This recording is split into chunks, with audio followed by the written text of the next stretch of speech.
जय गुरु. हा, ऐकू येत आहे ना?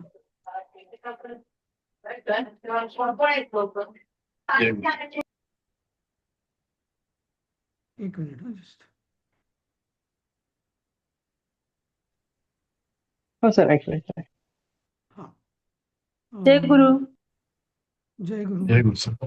जय गुरु. जय गुरु. जय गुरु. एक मिनिट, मला काहीतरी सेटिंगचं काहीतरी झालंय. जय गुरु. हा. आपण 12वा श्लोक परवा ऐकला होता. कांक्षतः कर्मणां सिद्धिं यजंत इह देवताः क्षिप्रम हि मानुषे लोके सिद्धिर्भवति कर्मजा. आणि मग त्यात मी सांगितलं होतं की या मनुष्य लोकातच कर्माची सिद्धी होते. इतर योनी ह्या भोगयोनी असतात. मनुष्य लोक हीच कर्मयोनी आहे असं आपण बोललो होतो. हां, तर मी ते थोडीशी यात किंचित बदल करतो की तर यात हे जे लावलंय ना, तर म्हणजे असं नाही की इतर योनींमध्ये कर्माचं फळ मिळतच नाही, पण अत्यंत कमी मिळतं किंवा तिथे प्रवृत्ती खूप कमी असते. म्हणून इथं असं म्हटलेलं आहे की या मनुष्य योनीतच सिद्धी म्हणजे कर्माची सिद्धी चटकन लवकर होते. क्षिप्र म्हणजे लवकर होते.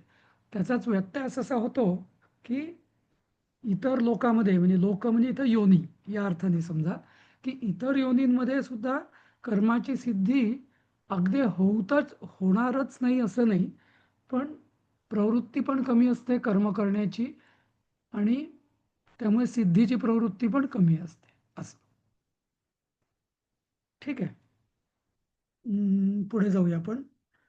हां, आता हा जो पुढचा श्लोक आहे हा समजून घेणं फार आवश्यक आहे योग्य प्रकारे. तर मग भगवान कृष्ण सांगतात की चातुर्वर्ण्यं मया सृष्टं गुणकर्म विभागशः तस्य कर्तारमपि मां विद्य कर्तारमव्ययम्. तर चातुर्वर्ण्यम म्हणजे काय?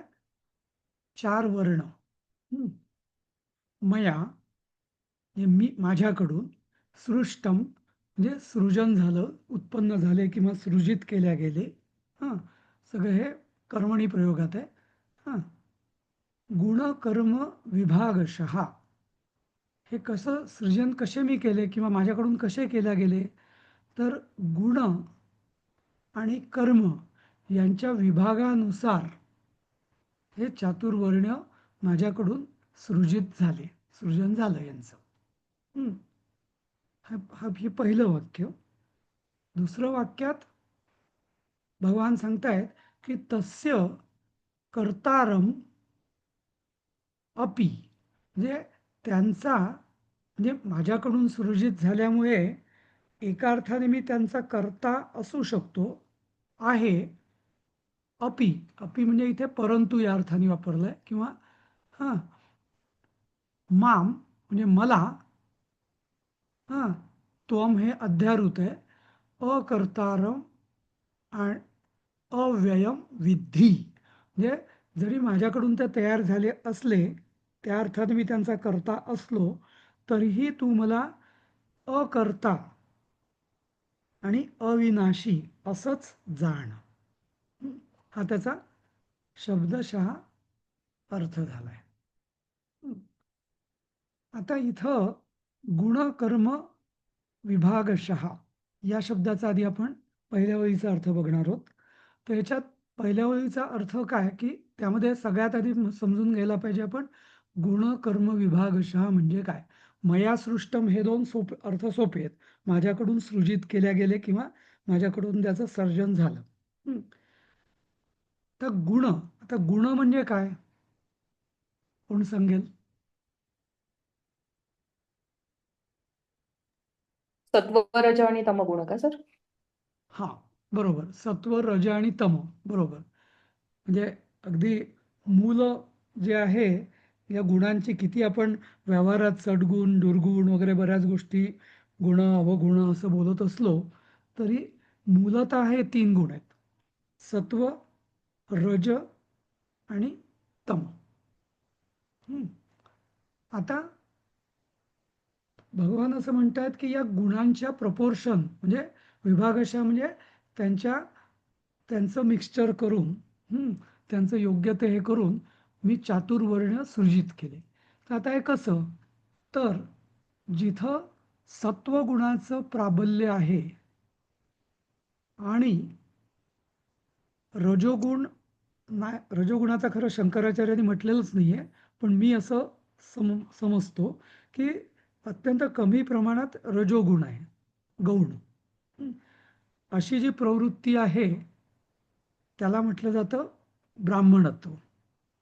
की जिथं सत्वगुणाचं प्राबल्य आणि रजोगुणाचं गौणत्व. हं. किंवा नुसतंच सत्वगुणाचं प्राबल्य असंच समजताय. दुसरं, जिथं रजोगुणाचं प्राबल्य हं, आणि सत्वगुणाचं गौणत्व ते झालं क्षात्रवृत्ती. तिसरं, रजोगुणाचं प्रधानत्व हं, आणि रजोगुणाचं प्रधानत्व आणि तमोगुणाचं गौणत्व याला म्हटलं जातं वैश्यवृत्ती. आणि जिथं तमोगुणाचं प्रधानत्व म्हणजे प्राबल्य आणि रजोगुणाचं गौणत्व त्याला म्हटली जाते शूद्रवृत्ती. शूद्र, क्षुद्र नाही, दोन शब्दांचा अर्थ टोटली वेगळा आहे. तर अशा रीतीने हे एक झालं. आणि कर्मविभागशः, नुसतंच गुणविभागशः नाही. कर्मविभागशः म्हणजे काय की एक सत्वगुणाचं प्राबल्य म्हणजे एक बौद्धिक काम करणे, दुसरं संरक्षण आणि राजनीती किंवा राज्यकारभार या अर्थाने व्यवस्थापन या अर्थाने म्हणजे क्षात्रवृत्ती. नंतर धनोत्पादन, धान्योत्पादन आणि पशुपालन या अर्थाने वैश्यवृत्ती. आणि सेवा शुश्रूषा या अर्थाने शूद्रवृत्ती. असं. तर हे जे 4 गुण आणि कर्म यानुसार मी चातुर्वर्ण सृजित केले असं भगवान प्रत्यक्ष इथं सांगतायत. आता हा जो श्लोक आहे याचं इंटरप्रिटेशन वेगवेगळ्या प्रकारे होऊ शकतं. एक म्हणजे जो सामान्य प्रवाद किंवा जो पारंपरिक जो विचार आहे त्यांचं असं मानणं असतं की हे जन्मानी म्हणजे हे जे वर्ण जे आहेत हे जन्मानी आलेत.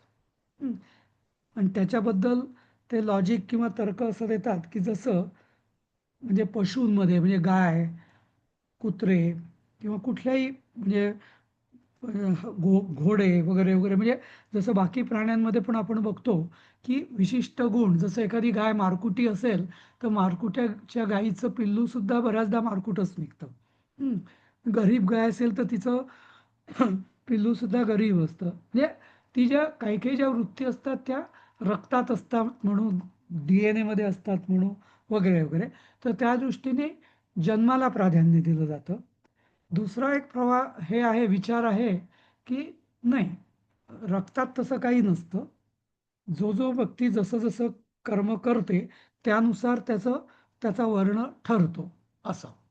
आणि दोन्ही याला कारण त्यांचं त्यात म्हणजे त्याचं समर्थन असं की शेवटी कर्मानुसार वर्ण ठरायला पाहिजे, न की जन्मानुसार. उदाहरणार्थ एखादा मनुष्य जर अध्यापक असेल तर तो ब्राह्मण झाला, म्हणजे ज्ञानदानाचं कार्य करत असेल तर. दुसरी व्यक्ती जर कुठल्याही जन्माने कुठली असो, जर तो सैनिकाचं काम करत असेल तर तो क्षत्रिय या अर्थाने. बरोबर. तर असे दोन्ही प्रकारचे त्याच्यात तर्क आहेत. आणि जसं म्हटलं जातं की गीतेमध्ये जरी गीता हा अत्यंत उत्कृष्ट म्हणजे अल्टिमेट ग्रंथ आहे, पण तरी यातली बरीच कल्पना ज्या थोड्याशा ओपन टू इंटरप्रिटेशन आहेत, तर तशीच ही पण एक कल्पना, हे वाक्य, याचं वेगवेगळे इंटरप्रिटेशन्स होऊ शकतात आणि मोठमोठ्या विद्वानांनी त्याच्यावर मोठमोठी मतमत प्रदर्शन केलेली आहे. पण कृष्णाने जे म्हटलेले ते असं की चातुर्वर्ण मीच प्रसृत केले आणि ते करताना माझ्यासमोर जो दृष्टिकोन होता तो गुण आणि कर्म यानुसार समाजाचं म्हणजे विभाग पाडावे. कारण का, की त्या त्या त्या त्या वर्णानुसार ती ती कर्म त्याची निश्चित होतील आणि त्याची ती ती कर्म निश्चित झाली की त्याचा तो धर्म, स्वधर्म हा त्या त्या कर्मानुसार राहील. आणि म्हणून मग ज्या आधीच्या अध्यायांमध्ये जे आपण म्हटलेलं आहे की स्वधर्मे निधनम श्रेय परधर्मो भयावहा वगैरे, तर धर्म कुठला, तर इथं धर्म म्हणजे काही उपासना पद्धती नाही. म्हणजे आपला सनातन धर्मात म्हणजे धर्म हा नेहमी समाजव्यवस्था या अर्थाने मानला जातो, न की उपासना पद्धती किंवा पंथ. बरोबर. त्यामुळे त्या धर्माला मग अधिष्ठान स्वधर्म कुठला म्हणायचा, तर इथे कृष्ण या ज्ञानकर्म संन्यास योग जो आहे या अध्यायाचं नाव, की याच्यामध्ये की ज्याचा जो वर्ण आणि तो धर्मनिश्चिती होईल म्हणजे कर्मनिश्चिती, त्यानुसार त्याचा धर्म ठरेल असं. त्यामुळे ते त्याचं बेसिस त्यांनी ठरवलेलं आहे. समजलं याचा अर्थ पहिल्या वाक्याचा? परत ब्राह्मण, क्षत्रिय, वैश्य, शूद्र यातल्या गुणांचं हे प्रधान आणि निम्न सांगाल का? हम्म. आणि कर्म म्हणजे ब्राह्मणांमध्ये काय ते पण सांगा. ब्राह्मणत्व आपण ब्राह्मणांमध्ये असं नको म्हणूया, कारण मग परत ते ब्राह्मणत्व, सॉरी. हा हा ब्राह्मणत्वामध्ये सत्वगुण प्रभावी, सत्वगुण प्रभावी. क्षत्रियत्व किंवा क्षात्रवृत्तीमध्ये रजोगुण प्रभावी प्रधानत्व आणि सत्वगुण गौणत्व असं. नंतर वैश्य वृत्तीमध्ये रजोगुण प्रभावी आणि तमोगुणाचं गौणत्व आणि शूद्र वृत्तीमध्ये तमोगुण प्रभावी आणि रजोगुणाचं गौणत्व. आता याच्या मागचं मी थोडंसं अजून लॉजिक सांगेन की ती वृत्ती किंवा ती कर्म करायला त्या त्या गुणांचं आवश्यकत्व अवश्य असले पाहिजेत. उदाहरणार्थ, जर ज्ञानरक्षण किंवा विद्याभ्यास, विद्याध्ययन, ज्ञानदान किंवा विद्यादान ही वृत्ती करायची असेल तर त्या व्यक्तीला सत्वगुणाचा प्रभाव असणंच जरुरी आहे. तमोगुणी किंवा रजोगुणी व्यक्ती हे योग्य पद्धतीने ज्ञानदान किंवा विद्यादान करूच शकत नाही. कारण तो रजोगुणी म्हणजे काय, की काहीतरी सतत कामना असणं, इच्छा असणं, कुठली गोष्ट काहीतरी सकाम भावनेने करणं, बरोबर, इच्छा असणं. आणि तमोगुणी म्हणजे काय, काहीतरी आळस, निद्रा, दुष्टता या प्रकारचे गुण असणं. तर हे गुण ज्याच्यात असतील तो योग्य प्रकारे ज्ञानदान करू शकेल का, नाही. जसं आज आपण बघतो की शिक्षणाचा जो बाजार झाला आहे, बरोबर, शिक्षण किंवा विद्या ही बऱ्याचदा विकाऊ या पद्धतीने मांडली जाते की तुम्हाला हे शिकायचं आहे, याची एवढी फी, याची एवढी फी, एवढे फंड्स द्या, एवढं डोनेशन द्या, बरोबर. आपल्याला मनाला यातना होतात ना, नाही का. कारण तुमचं जर आधीच ती वृत्ती जर तशी असेल तर तुम्ही काय विद्यादान देणार, नाही का. आता पुढच्या क्षात्रवृत्तीमध्ये रजोगुण हा प्रभावी असणं आवश्यकच आहे. कारण जे ओज किंवा जे तेज आहे, पूर्ण म्हणजे काहीतरी मला विजयाची दुर्दम्य इच्छा असल्याशिवाय सैनिक हा युद्ध करू शकेल का, नाही. एखाद्याला जर राज्यकारभार, आपला राज्य प्रगतीपथावर द्यायचं आहे, ती जी इच्छा, दुर्दम्य इच्छा असल्याशिवाय कोणी व्यवस्थित राज्यकारभार करू शकेल का, नाही.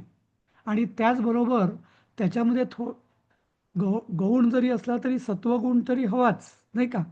कारण नाहीतर चुकीच्या पद्धतीने ती त्याला दिशा मिळेल, नाही का? त्यामुळे रजोगुण प्रधान आणि सत्वगुण गौणत्व यानेच उत्तम क्षात्रवृत्ती त्याचं संवर्धन होईल. तो त्याचं काम नीट प्रकारे करू शकेल. सैनिक असो, युद्धात रक्षण करणारे असो किंवा राज्यकारभार करणारे असो. आता वैश्यमध्ये रजोगुण प्रधान असणंच आवश्यक आहे. कारण म्हणजे जर एखाद्याला धान्य जास्त धनप्राप्ती किंवा हे करायचं असेल तर आपल्या शेतात म्हणजे चांगलं भरपूर पीक येऊ दे, भरपूर धान्य उत्पादन होऊ दे, पशूंची चांगली पैदास होऊ दे, नाही का? त्या दूध दुभतं चांगलं होऊ दे वगैरे इच्छा, त्यातनं मला चांगलं म्हणजे धनप्राप्ती होईल वगैरे, या ज्या सकाम प्रवृत्तीने जो करेल तोच धंदा चांगल्या प्रकारे करू शकेल आणि तोच धनोत्पादन, धननिर्मिती किंवा वेल्थ क्रिएशन ज्याला आपण म्हणतो, ती वेल्थ क्रिएशन चांगल्या प्रकारे होईल, नाही का? तिथे सत्वगुणी असेल तो माणूस उपयोगाचा नाही, त्या वृत्तीने तुम्ही धंदा करू शकणार नाही. जसं तुकारामांची गोष्ट आहे की त्यांचं वाण्याचं दुकान होतं, पण त्यांचं लक्ष धंद्याकडे नव्हतंच, ते लोकांनी फुकून टाकलं, नाही का? म्हणजे धंदा करायचा असेल तर ते रजोगुणाचं हे असणं आवश्यकच आहे. आणि समाजाला हे चारही प्रकारचे समाज व्यवस्था नीट चालण्यासाठी हा म्हणजे व्यवस्थित धनोत्पादन किंवा हे आवश्यकच आहे. ते समाजाचं एक महत्त्वाचं अंग आहे. कारण धान्य किंवा धन उत्पादन झालं नाही तर समाज समृद्ध राहील का? नाही, समाज व्यवस्था. म्हणून चौथ्या प्रकारचा जो हे आहे तर त्याचं तमोगुणाचं प्राबल्य आणि रजोगुण गौणत्व हेही आवश्यक आहे. कारण तो जो प्रत्येक ठिकाणी जो ज्याचं सेवाभाव म्हणजे हे ज्याचं मुख्य कर्म आहे, तो जर प्रत्येक ठिकाणी स्वतःचं डोकं लावायला लागला, उगीच जिद्दीने काहीतरी करायला लागला तर सगळा परत गोंधळ होईल, नाही का? ऑफिसमध्ये आपण म्हणतो की ज्याचं काम त्यांनी केलं तरच ते ऑफिस कार्यालय व्यवस्थित चालेल, नाही का? तिथं डोकं नको तिथे आणि नको त्या प्रवृत्तीने करून उपयोग नाही. प्रामाणिकपणा असावा, पण म्हणजे ज्यांनी त्यांनी आपापलं काम हे प्रामाणिकपणे करायचंय, पण ते गुण त्या कर्मासाठी आवश्यक आहेत असं.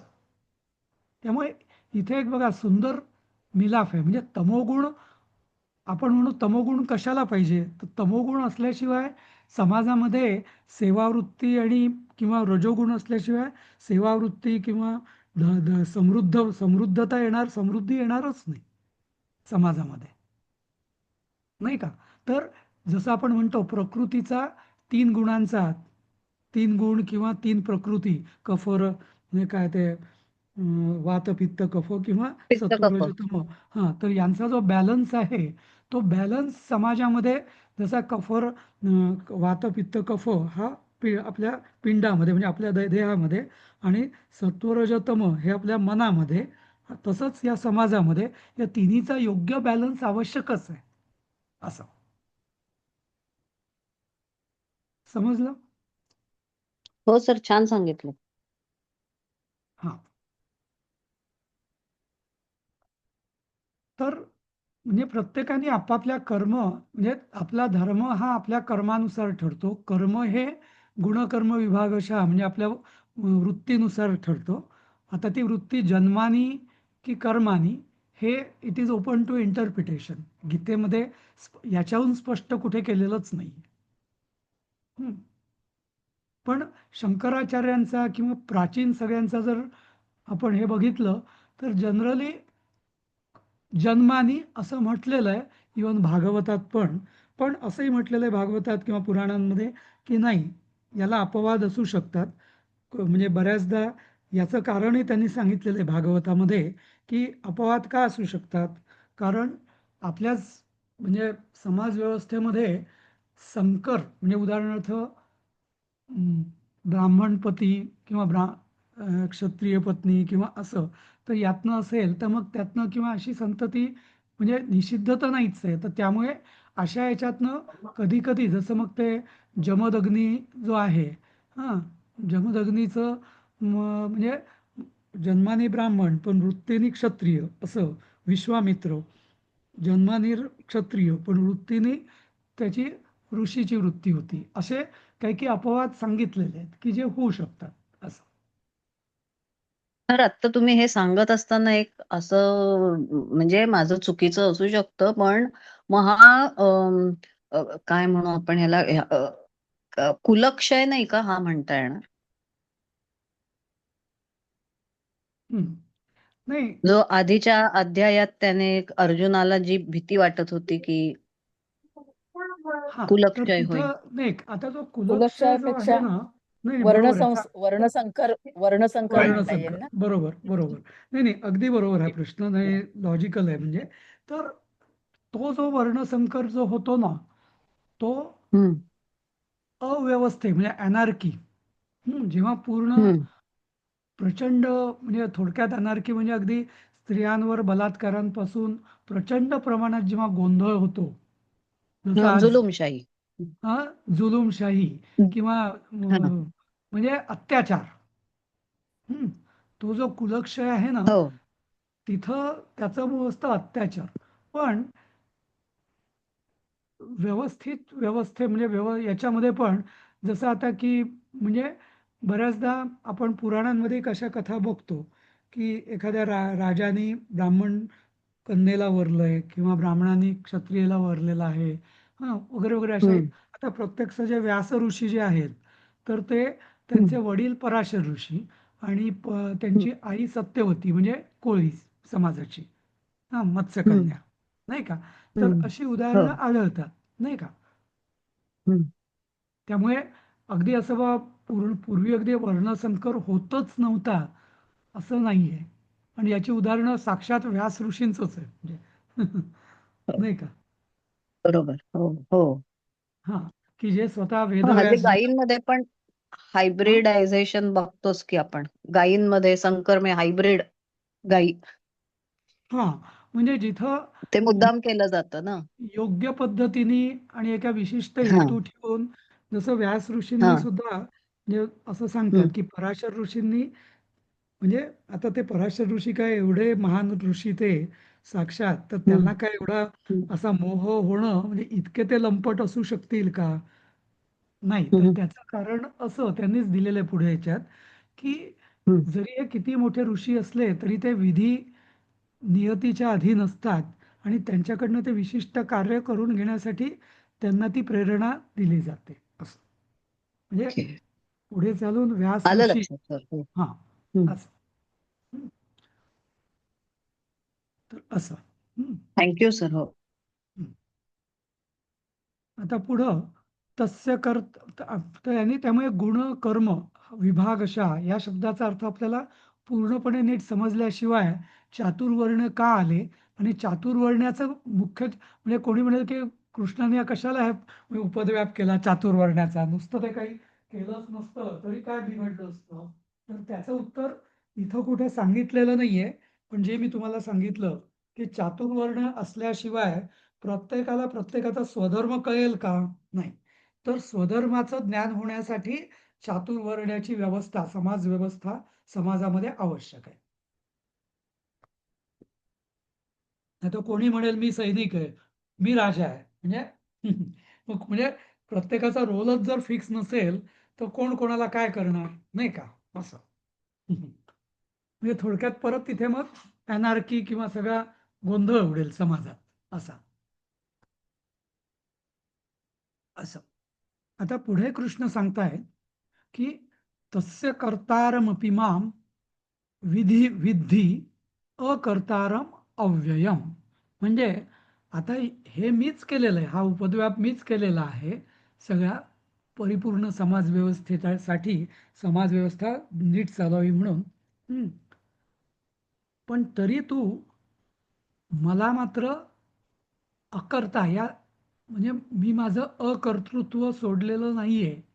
कारण फक्त हे मी मायेने केलेलं आहे, मायारूपी जगामध्ये मी केलेलं आहे. बरोबर. मी स्वतः हे करून न केल्यासारखाच आहे आणि मी अव्ययीच आहे परत, म्हणजे मी अविनाशीच आहे.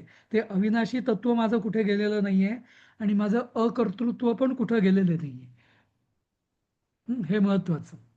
जसं आधीच्या श्लोकांमध्ये त्यांनी सांगितलं होतं कृष्णाने की मी जरी या मायारूपी जगतात आलेला असतो तरी मी स्वतःच्या इच्छेने या मायारूपी जगात आलेलो आहे आणि ते असलं तरी मला माझं पूर्ण भान आहे.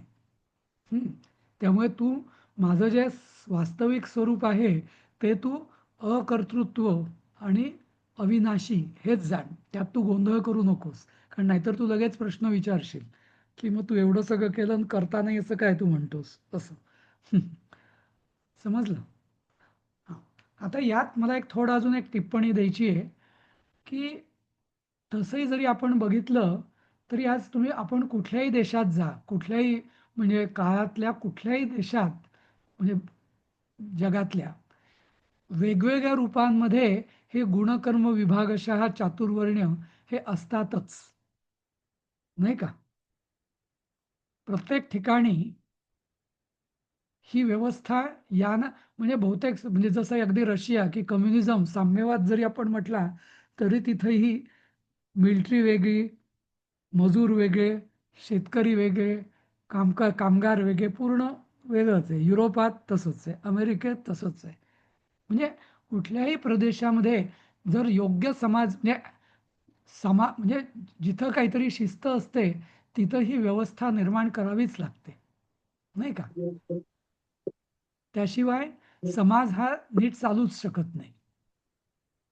असं म्हणजे ही भले कन्सेप्ट ग्लोबली आहे ना. हा फक्त एवढंच आहे की तिथं गुणानुसार आहे, म्हणजे सॉरी कर्मानुसार आहे. तिथे ते सत्वरजतम या गुणांमध्ये आणि जन्मामध्ये पडलेलेच नाही आहेत असं.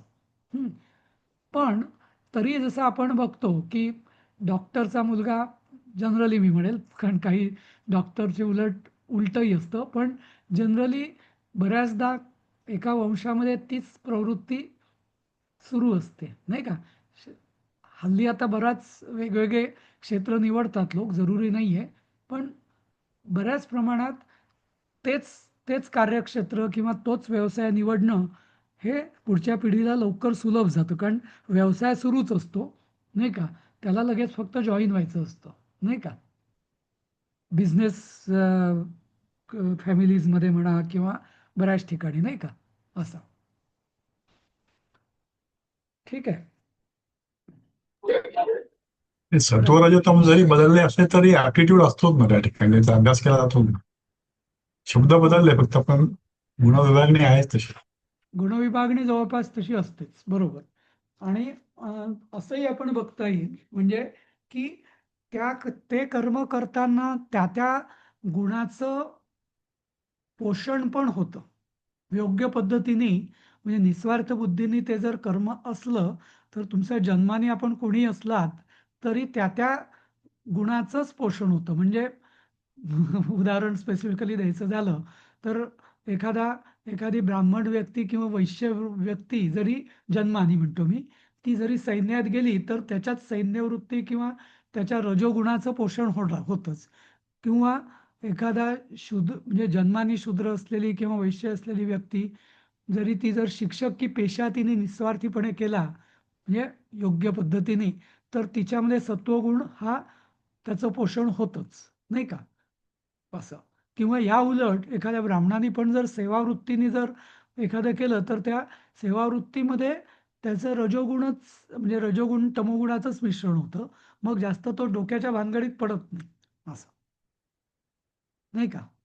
बुद्धीच्या याच्यात पडत नाही तो असं. तर हे म्हणजे दोन्ही आहे.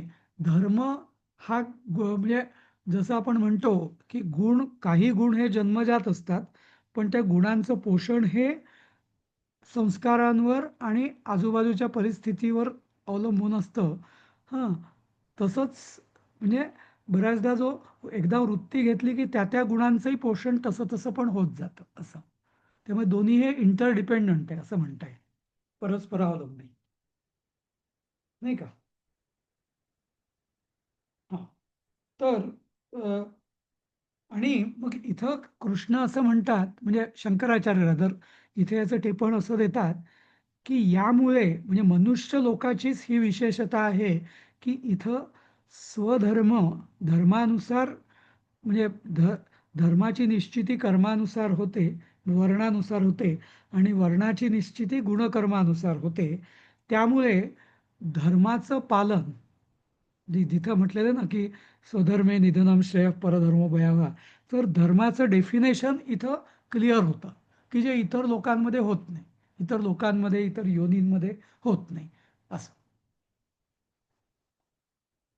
ठीक आहे, आता पुढे जाऊया आपण.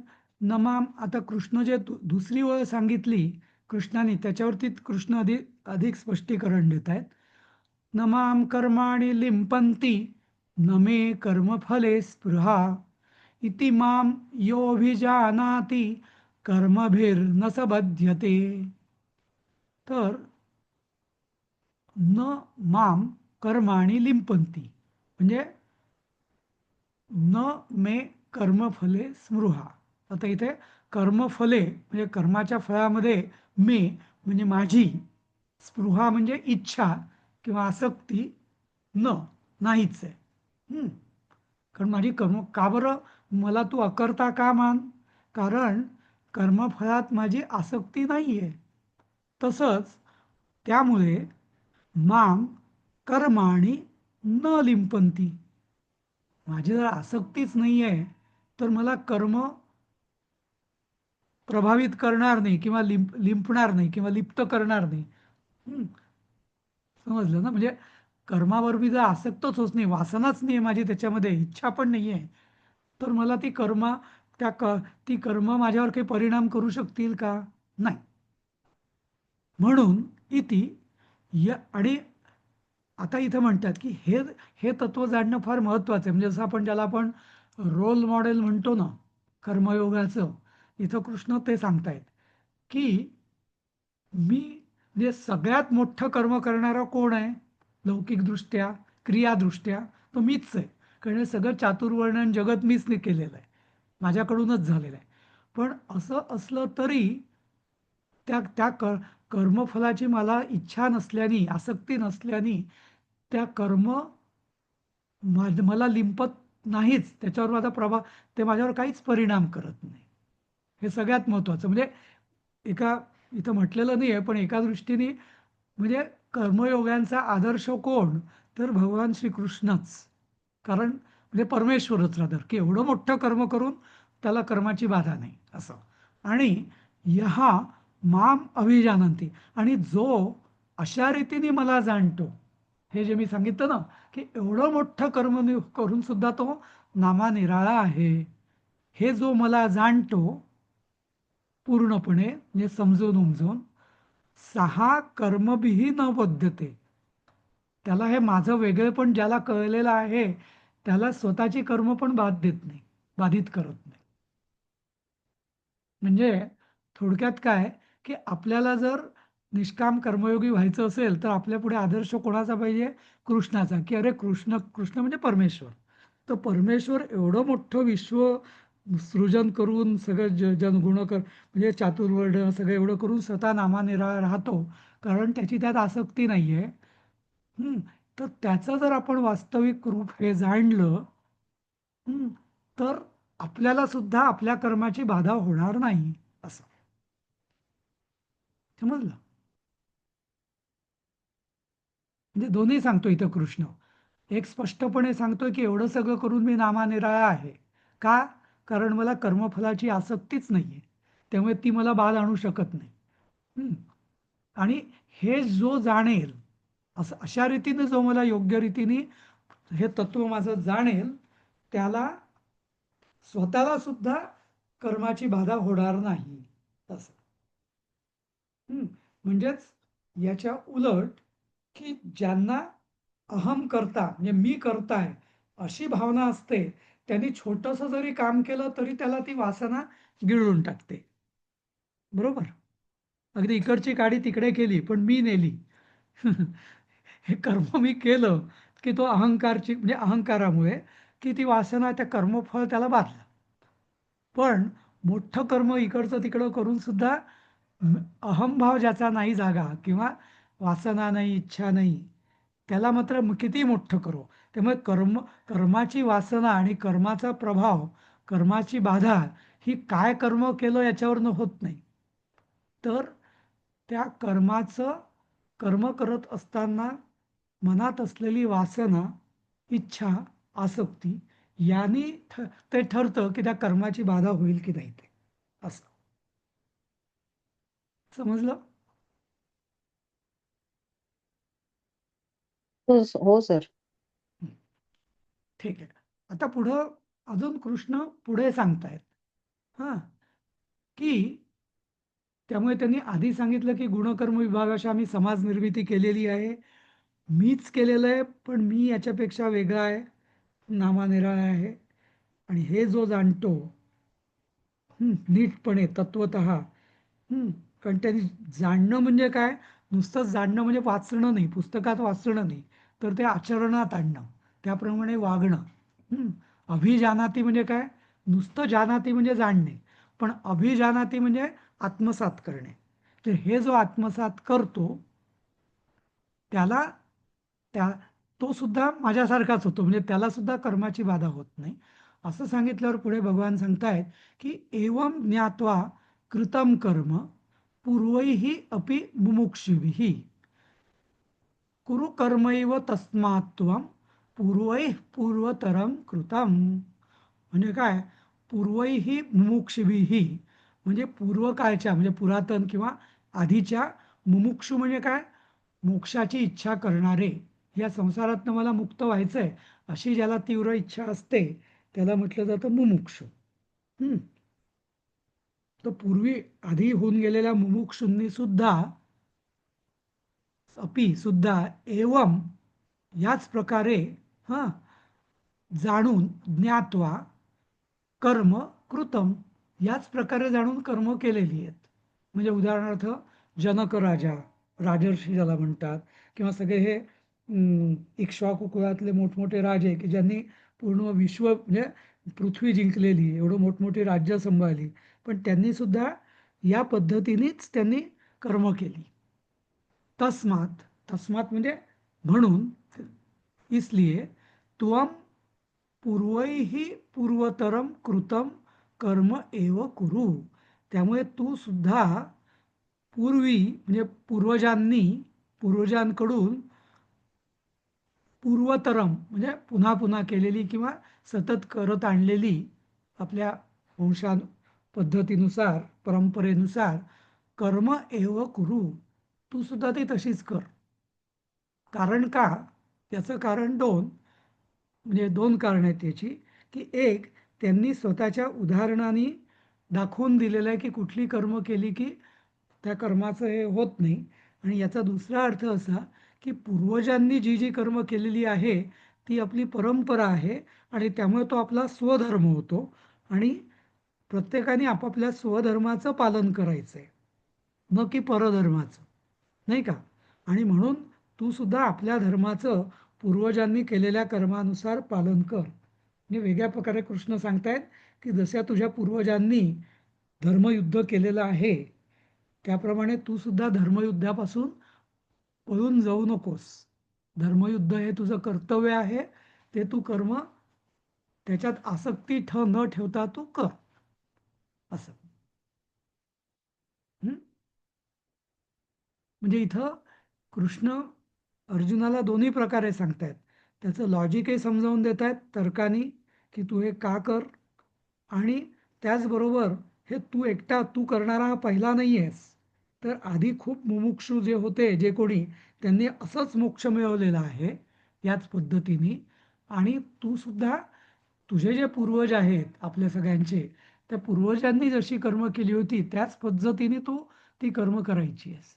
म्हणजे एक ज्याला आपण म्हणतो की महाजनो येन गतः स पंथाः, म्हणजे असं संस्कृतमध्ये म्हण आहे, संस्कृत किंवा मराठीत, की मोठे लोक, मोठे म्हणजे कोण, ज्यांनी म्हणजे जे प्रतिष्ठित म्हणा किंवा ज्यांनी सिद्ध लोक असे की ज्यांनी सिद्धी प्राप्त केलेली, आपलं साध्य प्राप्त केलेलं आहे, अशा मार्गानेच सगळ्यांनी जावं, तोच खरा पंथ आहे, तोच खरा मार्ग आहे. तर इथं तेच सांगतायत कृष्ण की तू पण याच मार्गाने जा, कारण हा मार्ग ज्याला आपण म्हणतो की प्रूव्हन आहे, हा मार्ग, यात काही धोके नाही आहेत. तुला जर मोक्षप्राप्ती मिळवायची असेल तर तू याच मार्गाने जा, कारण हा सगळ्यांनी